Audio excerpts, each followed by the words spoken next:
Wilayah Sulawesi Tengah, tepatnya di seputaran Teluk Palu, memang didiami oleh hampir sebagian besar masyarakat asli di daerah ini yang dikenal sebagai suku Kaili.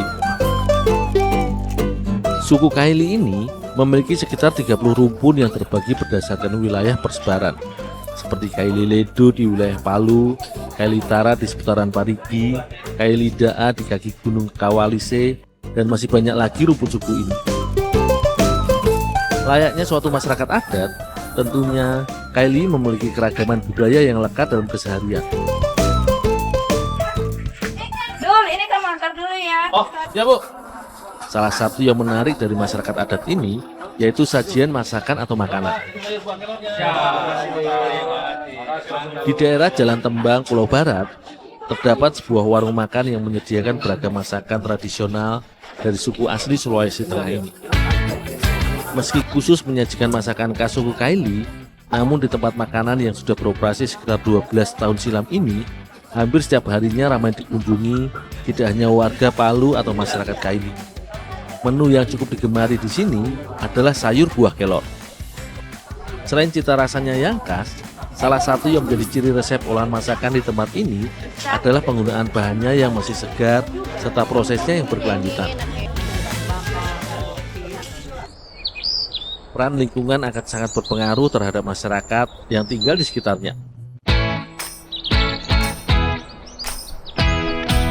Pemahaman masyarakat setempat yang mendalam terhadap alam dan lingkungan akan memberi pengaruh besar dalam keseharian mereka. Salah satunya, pemahaman dalam mengolah hasil bumi menjadi bahan makanan.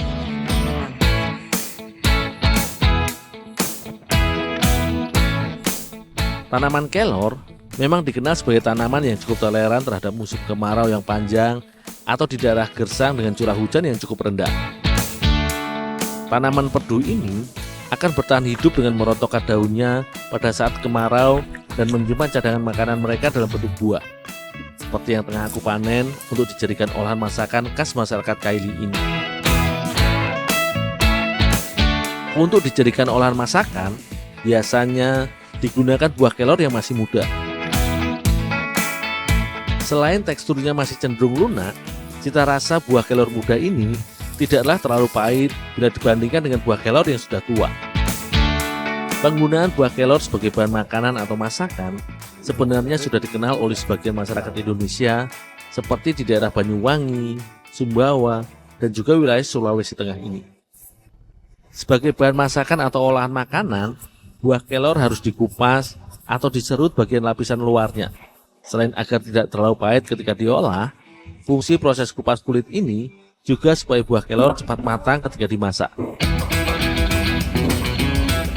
Bagi masyarakat Kaili, buah kelor biasa diolah bersama dengan beberapa bahan tambahan seperti jagung, jantung pisang, dan juga buah mangga sebagai pelengkapnya. Semua bahan ini nantinya diolah bersama layaknya resep olahan sayur asam atau sayur bening yang biasa kita jumpai di wilayah Pulau Jawa. Sementara aku menyiapkan buah kelor, Ibu Hidayah membantu menyiapkan buah mangga golek yang masih muda. Bagian buah mangga yang digunakan bukanlah daging buahnya, melainkan bagian biji yang nantinya akan menjadi kunci cita rasa pada olahan masakan tradisional ini. Meski kelor dikenal sebagai tanaman berkhasiat sejati, di mana pada hampir semua bagian tumbuhan ini, mulai dari daun, buah, batang, dan akarnya, syarat nilai. Namun, kelor juga mengandung zat alkaloid. Karenanya, sebelum diolah bersama bahan lainnya, buah kelor harus direbus terlebih dahulu agar zat beracunnya berkurang.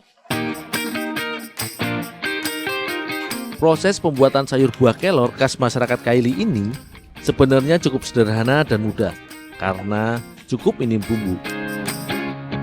Semua bahan seperti ikan rono, garam, cabai, dan biji buah mangga golek yang merupakan bumbu kunci ini hanya tinggal dimasak di dalam kuali bersama dengan bahan tambahan yaitu jantung pisang. Masakan sayur buah kelor ini biasanya disajikan selagi hangat bersama dengan nasi jagung.